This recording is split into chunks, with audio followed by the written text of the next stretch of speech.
আসসালামু আলাইকুম।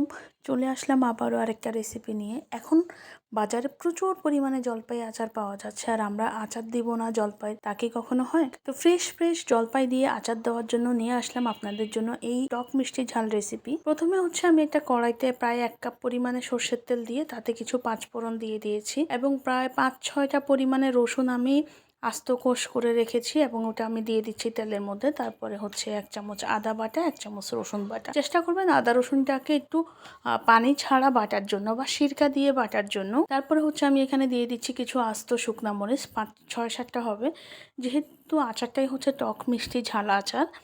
তারপর হচ্ছে এখানে আমি দিয়ে দিচ্ছি 1 চামচ পরিমাণ হচ্ছে হলুদ গুঁড়া এবং 1 চামচ পরিমাণ মরিচের গুঁড়া।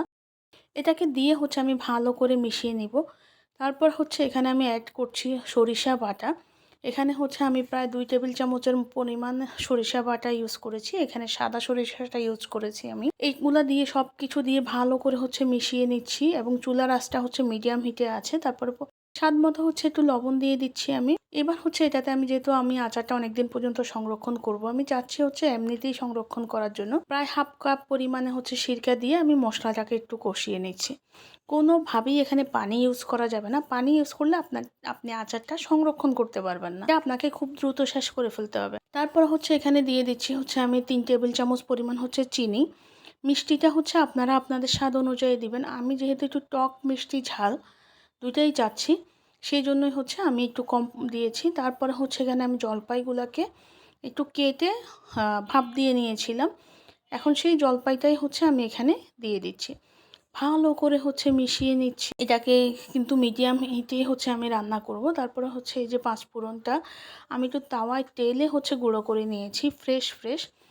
আর চেষ্টা করবেন হচ্ছে পাঁচফোড়নটা হচ্ছে এভাবে শেষের দিকেই হচ্ছে গুঁড়ো করে দেওয়ার জন্য, বা আপনারা চাইলে হচ্ছে বাসায়ও মশলাটাও করে নিতে পারেন। এটাকে এবার ভালো করে মিশিয়ে হচ্ছে আমি এটা খুব অল্প আঁচে এটাকে রান্না করব প্রায় 15 থেকে 20 মিনিটের মতো করে। এখানে হচ্ছে আমি একটু তেঁতুল প্রায় 1 কাপ পরিমাণে হচ্ছে তেঁতুলের পাড় আমার করা ছিল, তো সেটা হচ্ছে আমি ইউজ করেছি। আপনারা চাইলে এটা স্কিপ করতে পারেন। এভাবে 15-20 মিনিট রান্না করার পরে যখন দেখবেন যে তেলটা সম্পূর্ণ উপরে উঠে চলে আসছে, তার মানে বুঝতে হবে যে আপনার আচারটা রেডি।